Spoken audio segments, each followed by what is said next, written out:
What's up, YouTube? This is Slingblade Productions. My name is Alan. I'm coming at you from just outside Cleveland, Ohio. And tonight was day 2 of the Cruiserweight Classic. Another 4 first-round matches. And I was actually impressed with this week more so than I was last week. In my review, you will find out my personal feelings about each and every first round match, which none of them got less than 4 stars, which was awesome. So with that in mind, let's get to this week's first round matches.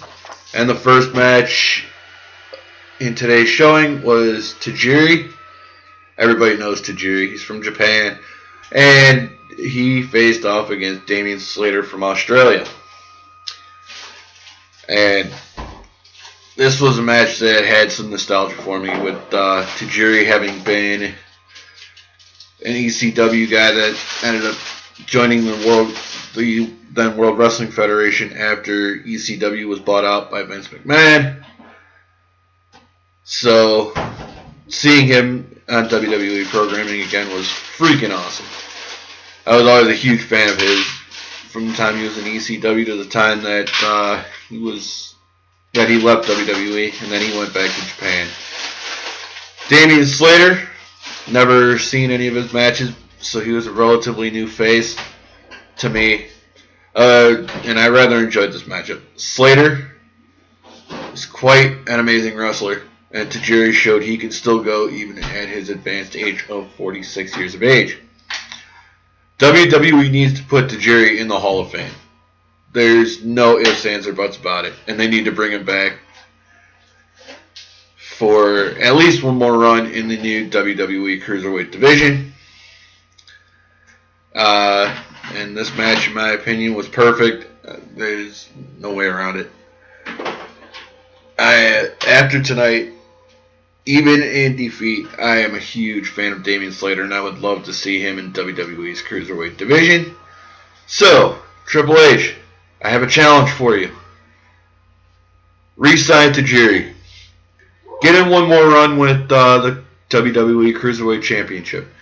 Get him into the Hall of Fame, and get him to be a trainer at the Performance Center.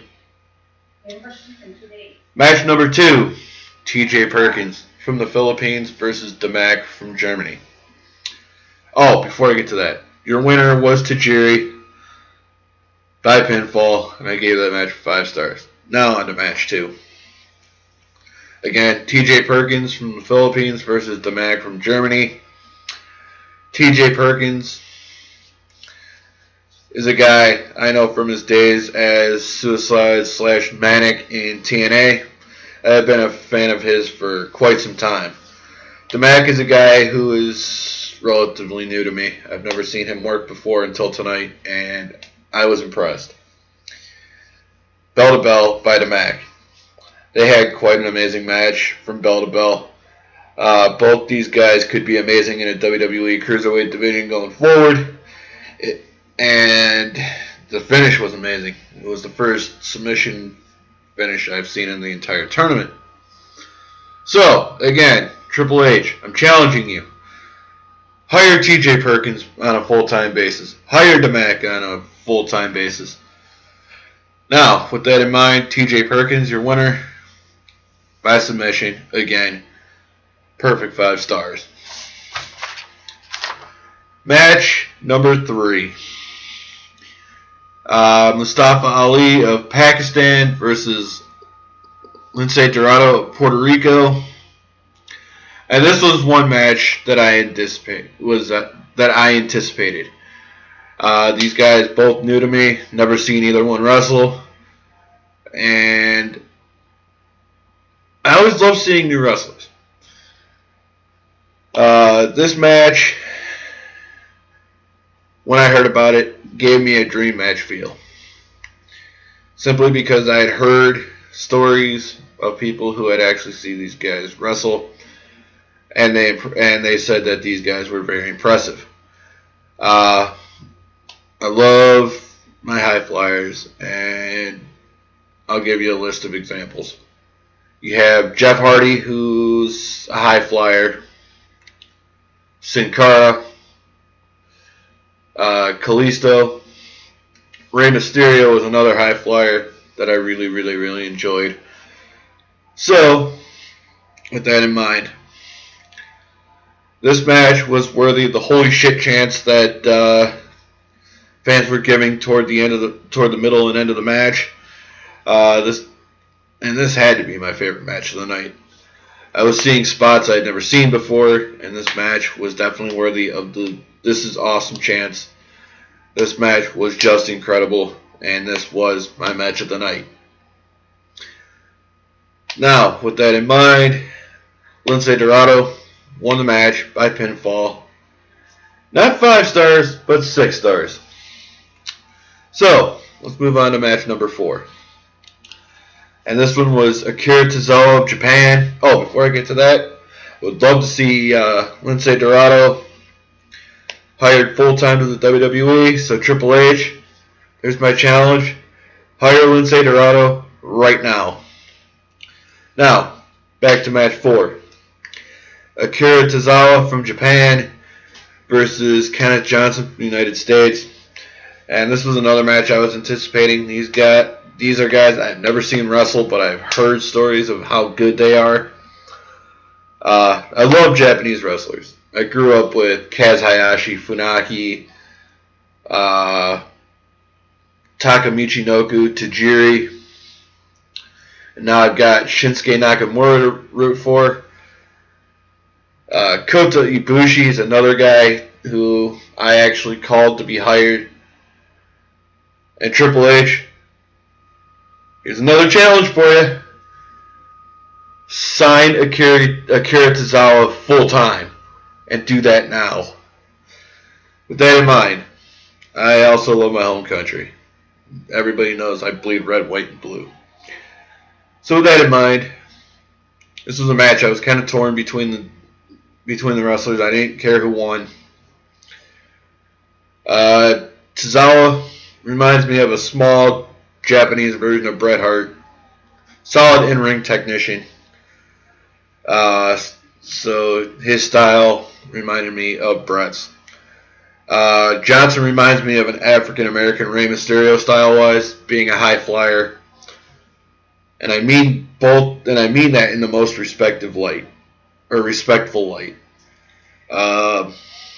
So with that in mind, this match was intriguing, and it was just fun to watch from bell to bell. I enjoyed this match from start to finish. Either one of these men would be a superstar in WWE's Cruiserweight division. I can't think of 2 guys who matched up better in the past or present. And I say that, but yet this wasn't my favorite match of the night. Your winner, Akira Tozawa from Japan by pinfall. Again, not 5 stars, but 6. So with that in mind, I will be back at it next week with day 3 of the tournament. Make sure to go back and check my first video in this series. Some more insight into my wrestling knowledge there and my love of this tournament. Friday, I've got my How I Would Book for Battleground 2016. My preview will come Saturday, and then I'm doing a live review of Battleground. It will be my last live review of B pay-per-views. From now on, I will be doing only live reviews of the Big 4, which are Royal Rumble, WrestleMania, SummerSlam, and Survivor Series. And then, of course, the big takeover shows, like before WrestleMania, before SummerSlam, potentially before Survivor Series and the Royal Rumble. That in mind, I want to say goodnight. I will see you guys Friday for my preview, or my How I Would Book. Also, make sure to check out my Star Wars channel. I'll be doing another Brotherhood of the Force podcast on Tuesday. And that's all I've got. So until then, you two have a great night. I will see you guys on Friday.